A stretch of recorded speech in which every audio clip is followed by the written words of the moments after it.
everyone, and welcome to the Launch and Prosper podcast. James and Alma Kern here. We run linchpinfunnels.com, a full-service funnel building agency focused on the recurring revenue framework known as Linchpin. Today, we're here to talk. The topic of the day is failure. Failure is an option. But wait, that's not a fun topic. It's not fun, but it's real, and it's a gift.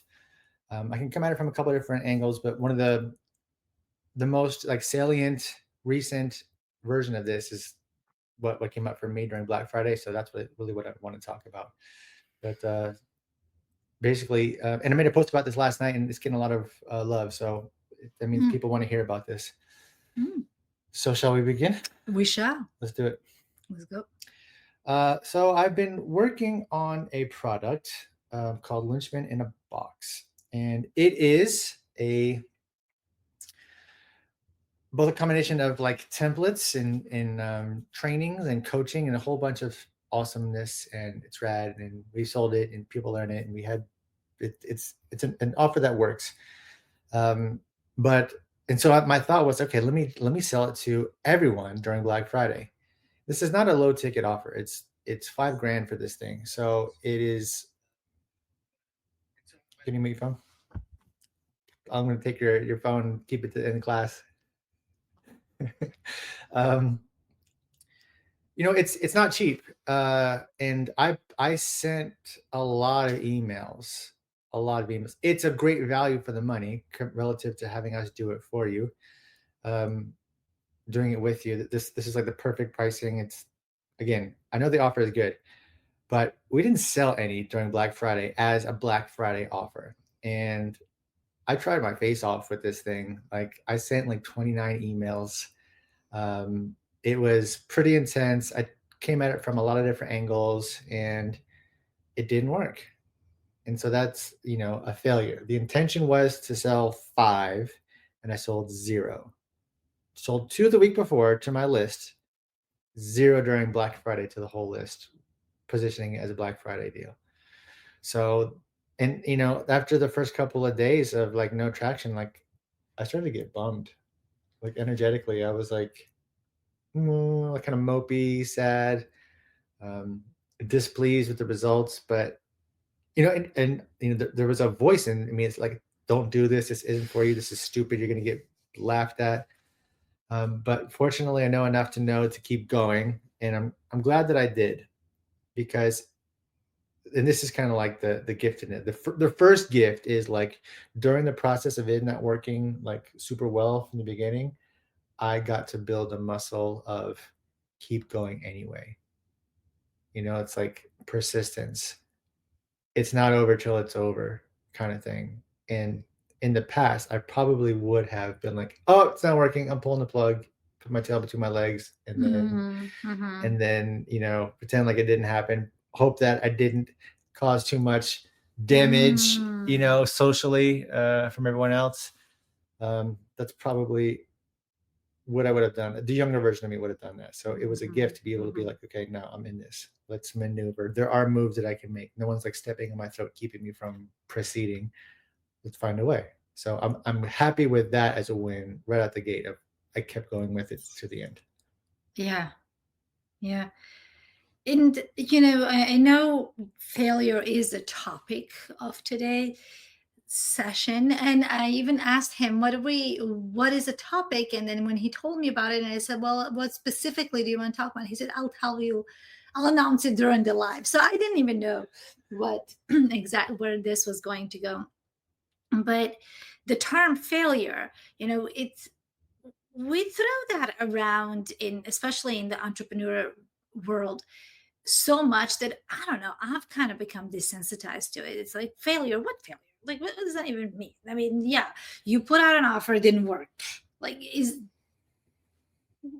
of course it didn't work. How many times have you tried talking to your kids about something, and you think you're doing a great job, and you think that it landed, and then whoop, they go do the opposite, right? It's like, what was all this about, right? So I just a failure as a term,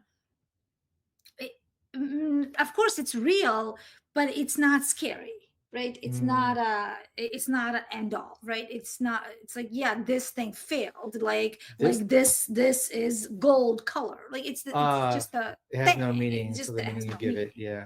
Yeah, I was yeah. gonna say like yeah, the prefrontal cortex knows that, but the limbic system doesn't. The limbic system fears social status decline, like Mm, a rejection. That's 1,000 rejections every single day because I mhm. roughly 1,000 member list, a little over that. Like that's you could give it that meaning. To your point, it really doesn't mean anything. And I learned from Russell at this recent get together we had in Boise that the person who puts out the most offers in a marketplace wins, which is a brilliant thing. So that all that means that Just keep I going. have a second win or takeaway from this that I want us to get to later on. But like all this means is like this one didn't work. Right, but imagine this, the way I look at it too is, we were in Florida with our family at our annual get together for Thanksgiving. And and every once in a while, as much as we try to be present with everybody, every once in a while we are human and we kind of like end up in this world instead of this world, right? And you open, for me, I don't know about you, but I open up my email and I just go through it, right? And I'm scrolling through my email. There are offers in there. There's so many offers in in my inbox, right? And I didn't open one, Yeah. right? Yeah. So you are on a Black Friday, at an event like that, the biggest sales event of the year in this country, at least. uh, you're competing with who knows how many companies are in other people's inbox. True. I don't know. I mean, I guess that is a reality of the landscape, but Hmm. the competitor in me wants to say, I don't give a crap about that. I want to find a way no matter what. And how can I position it in such a way that there is no competition, that I do stand out? Like I want that, you know? Yeah. Okay. That's just me. Right. Yeah. But that's great. That's the drive that you have. Yeah, And that's extremely valuable and necessary when you're an entrepreneur, right? absolutely. I want to stand out. I don't care. I'm not going to settle for that. Oh, you're Yeah, competing. there's a lot of competition. So what? There's a way, like in everything, there's a hierarchy, and the For sure. people that want to pretend like there's no hierarchy are living in an alternate reality. Everything has a hierarchy. There is something of higher value and something of lower value. Something of higher value is higher up in the hierarchy, and your thing is to find a way to get on the top of this. You want to be the 1%. You want to be the one toward the top, so you can get your stuff viewed by everyone. So you can reach the people you're meant to reach. So you can impact their lives. You can increase the frequency of the planet through your products and services. That's why Yeah. we're doing this. Yeah. And my point is really for the grace piece, right? Giving yourself grace, Mm, in retrospect. yeah, yeah, absolutely. Yeah, and there was a period of time where I needed that. I feel like I've gone through that because it's been, almost a week since then. Um, I've taken my learnings, but yeah, I think in the moment when I was disappointed and sad, and I didn't beat myself up, but I just was unhappy with the results. Grace is, I feel like there's a a fine line there because you don't want to justify something away and therefore not learn something from it and therefore not take action and therefore not improve. Um, but there is the reality of the parameters that are there where the volume of emails that hits one's inbox between these dates is at least double, if not quadrupled, right? Hmm. So, hey Chico, what's up, Hey, dude? Chica. So I feel like it is good to have that and use it as a source of grace, but also don't let it be like, well, that's the reason why, like there's no victim stance here. There's no like, oh, I can't because like there's a way. There's always a way. Yeah, for sure. Yeah. So what is something you learned? The big learning is like um the mindset. mindset, the offer that I put out in this space was not in alignment with the mindset of the Black Friday shopper. Mm. The Black Friday shopper is one who is looking for a bargain. I have been a Black Friday shopper. I have stood outside of Best Buy, outside of office, I don't know, one of those office supply stores. Oh, Yeah, it's Office Max, Office Depot. I don't know. Like, and I dragged Alma with me, one back in time. the, Yeah, yeah, one time I went like, there is no way I'm doing it's so this. stupid. But like, it's this doorbusters mentality, right? We're hoping to say, I'm going to get a bargain. Normally this thing is $900 and I'm going to get it for 450 or 600 or whatever. I'm looking for that line, or like that, the number with the line, and hit for this period only, for whoever shows up to this thing, there's a limited time offer of a significant discount. So it's like this bargain mindset. And the offer that I put out did not align with that. So that was the biggest aha for me. So that's why they say, People were not looking for bonuses; they were looking for right, price right, cuts. right. And even when I realized that halfway and I tried a payment plan option to where there was less money up front, that didn't work either. And it could be because I'd already saturated the people and they were like, oh, okay, I'm getting the same emails.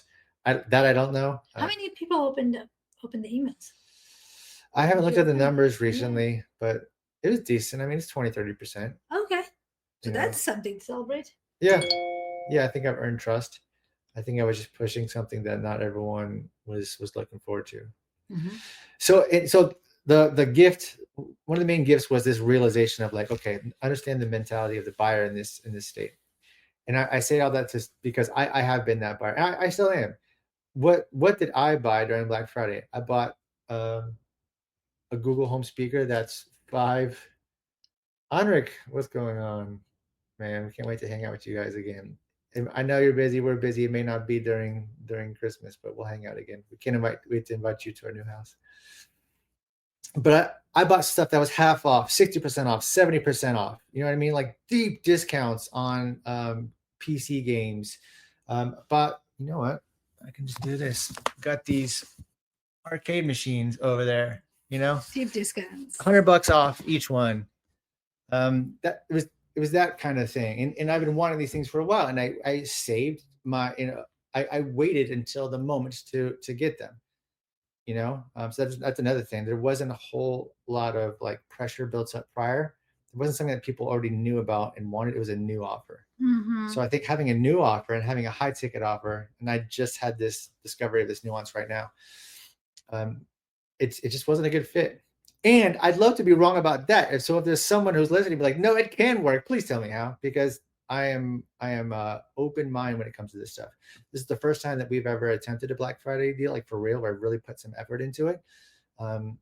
So my current takeaway is that people are looking for discounts and they want lower ticket stuff. But yeah, I'd love to find a way to position something that's harder. I also have a client who helps people scale their e-commerce businesses to millions and millions. And he himself said, like, you know what, info products are kind of hard to sell during Black Friday. Honoric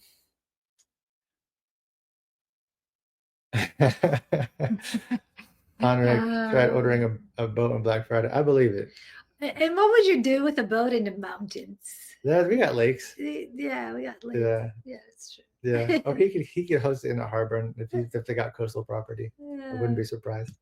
Yeah, I mean, has anybody ever bought a boat on Black Friday? Do they slash the prices of those things? I'm curious. I see you. I think you're probably a Chris Crafts guy. Let me know. Yeah. Let me know what kind of guy you are. So yeah, that was huge. So like, you got knocked down. So what? So what? It's a gift, man. It's a gift. Look inside and see what you could have done differently. How is this my fault? Mm-hmm. How is this my fault? It's Yeah. my fault because these reasons. I came to the market with something that they didn't want during this time frame. That's my fault. Lesson learned. Level up next time. Yeah. Level up soon, actually. Teaser. Something's coming. It is something that you want. It will be discounted and it will be available for a limited time. So yeah, and have fun with it. With these kinds of offers, one of the things that we have decided to do. Uh, oh, he's yes, I am, but this He is is a Chris Craft guy, but this is yeah. an explorer yacht to cruise the world. Oh wow. Okay. New project. Well, I don't know. You may want to recruit some people on that one because we'll happily join your forces We'll get there. to Starlink and we'll do webinars from the Yeah, sea. yeah, yeah, absolutely. So we'll work on Laura Louise. uh, uh, so wow, that's a beautiful idea. I love that. But and with these offers, one of the things that I have to say, when we were talking about it on last Wednesday night, we were sitting in a hotel in Atlanta, and uh, we had a conversation about the offer and what he's putting out there, and don't let these offers, don't make them your income, your main stream of income, because these things, your offers confuse me. I want to work with you, but I couldn't figure out how to. Oh, Great feedback. great feedback. Thank you. Uh, it, but like with these, when you're putting an offer out there, make it like a fun thing, right? It needs to be obviously serving the audience. It needs to do something big for somebody. It needs to be kind of not necessarily life changing, but it needs to change their business or whatever it is that you are trying to do. But don't depend on them financially, right? Because when we decided to put this one out there, it was really just to serve more people at once and to have fun, to kind of engage both of our expertise and our strengths, and have fun with it without financially depending on them. Because if you depend on these offers financially, then something like this could crush you, Oh right? yeah, yeah. This was just a fun experiment, basically. So yeah, we didn't depend on it. Yeah, yeah. So this was and just to clarify, Enric, yeah, that's great feedback. For us, we have a level 1, level 2, and level 3, and high ticket offer, and this was definitely that level 2, where we do something with you, not for you. and and if we have to explain it after the fact, then obviously we're not doing a good job putting it out there. Clarity's Yeah, power. yeah, Confused mind says no. exactly. Yeah, Yeah. So love it. This yes, is getting knocked down right now as we speak. yes. It's a beautiful thing, though. I'm grateful for it. So that was great feedback from everybody, and especially this live audience here. Enric, thank you so much for that. And if you have any other feedback, if you have any questions, because for us, it is easy for us to kind of look at our client's experience and kind of have that bird's eye view and say, okay, dig here. But when we're doing it ourselves, uh, and we don't have somebody to give us that bird's eye view feedback, right? To tell us, hey, look, you're playing the game and you should go over here. Then we do reach out to people that we connect with, like here, and get that feedback. Yeah, humility is power too. It is. So that's it. Failure is a good thing because you know it's shortened to you either win or you learn, and I believe that. And we've learned a lot. We're learning all the time. Yeah. With each other, with our daughter, with life, with being prepared for storms. Just bought a generator today because there's a windstorm, and it's like, you know what? We just went through this hurricane thing. We're not going to be caught without a generator. So Yeah. yeah. Yeah. But impossible to see your own blind. Absolutely, absolutely. And why is it easy to fix this for others? My take on that is that you're not emotionally connected to it, right? You're not emotionally invested in it, so you can actually think you can use a clear head and provide feedback. But when you're doing your own thing, you are emotionally connected to it. You are fearing, okay, am I gonna is my social status going to drop? So there are all these other voices, right? What if this happens? What if that happens? Am I doing this right? Screw it, I'm going for it, right? So you got all kinds of emotionally driven, emotionally charged voices happening, and you can't really uh look at it. You can't take a look and take your time to take a look at it, right? But when you're doing it for somebody else, then you have that luxury, if you will. It's all prefrontal cortex. There is no reptilian brain involved, so you have the clarity and to use that problem-solving machine unhindered by or unblemished. Your thoughts are unblemished by the all the fear chemicals and everything. Yeah, absolutely. Which Yeah. is really why, we have the ability to give our friends the advice that that we ourselves need very much, but we can't give that to ourselves because of that. Yeah. Right? Yeah. So go out there, fail, pick yourself up, ask yourself how is your fault, seek feedback. That's one thing that I haven't done that I will do. I'll email the list asking, confirming my, well, possibly confirming, or also possibly being wrong about what people didn't buy. Either way, that's the whole game: is stand up, figure it out, orient, start walking. All right. And have a fantastic week, everyone. And we'll see you next Thursday. Bye.